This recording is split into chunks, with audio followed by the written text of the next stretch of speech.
grasslands.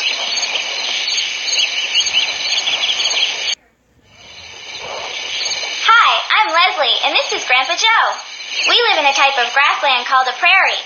Every time I go to my grandpa's house, we take a walk on the prairie. Come along with us.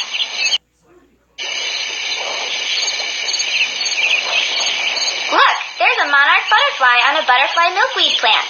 When the monarch butterfly caterpillar eats the milkweed, it stores a chemical in its body that is poisonous to birds. That keeps it from being eaten by birds. That's right, Leslie. That's one of the ways plants and animals work together to survive on the prairie. Leslie, did you know that our ancestors used the milkweed plant to make medicines to help heal colds in their throats and lungs? I didn't. That's amazing.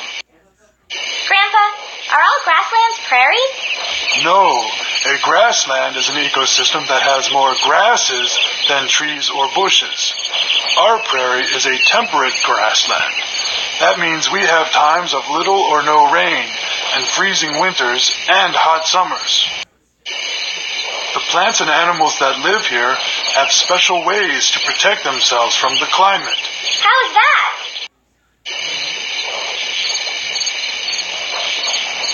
Many animals live underground to protect themselves from the weather.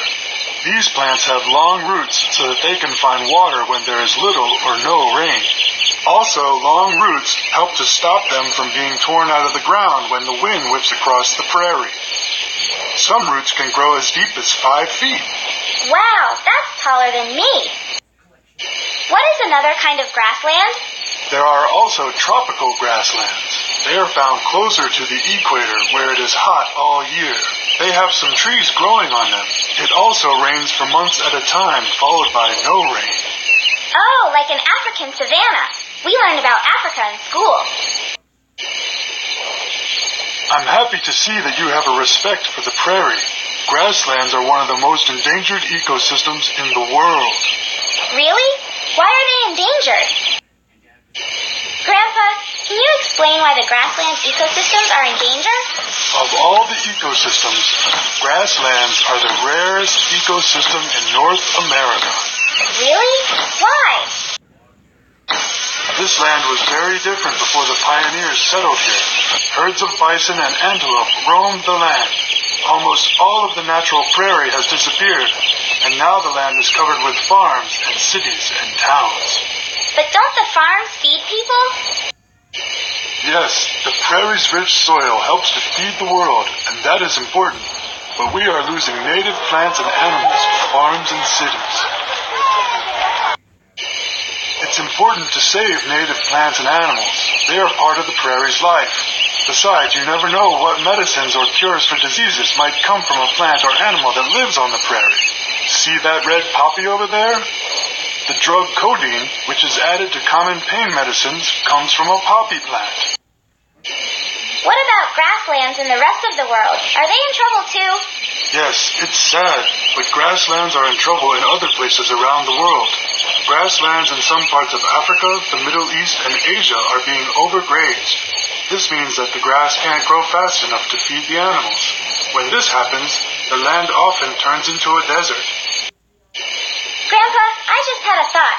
What if our prairie disappears? I would really miss coming here, and these animals and plants wouldn't have a place to live. Is there anything we can do to help? I want you to meet some friends of mine and see how we spend some of our free time.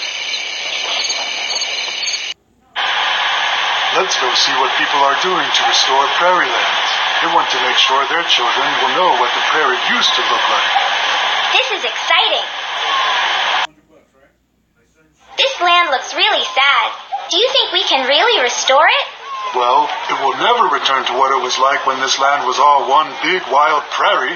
What we can do is plant native plants and grasses. They will attract native animals to this spot. What job are you going to do? I think I'll pick up the trash and the dead plants and pull out the thistles and bushes. What are you going to do to help? I'm going to be a seed handler. Seed handlers harvest, clean, and mix seed from the healthy part of the land. When the seed is ready, we'll plant in the bare spots that you see here. This will help keep the thistles and bushes that you are pulling out from growing back. In a few years after these plants have taken hold, we will burn this area every year or two. What? Why would you want to hurt the prairie? Actually, fire is a grassland's friend. Fires happen naturally on prairies. It helps the native grasses and wildflowers to grow. Do you think people are planting grass seeds in other parts of the world? You can count on it, Leslie. I'm sure right now people in Africa and other places are planting grass seeds too. They don't want to lose the grasslands to the desert. This place looks great. It was hard work, but it was worth it. It feels good to work together to save a bit of the prairie. I want to keep working on these projects. I'll talk to my friends, too. I'm sure they'll want to help save the prairie. That's a great idea. Do you think it's important to save native plants and animals?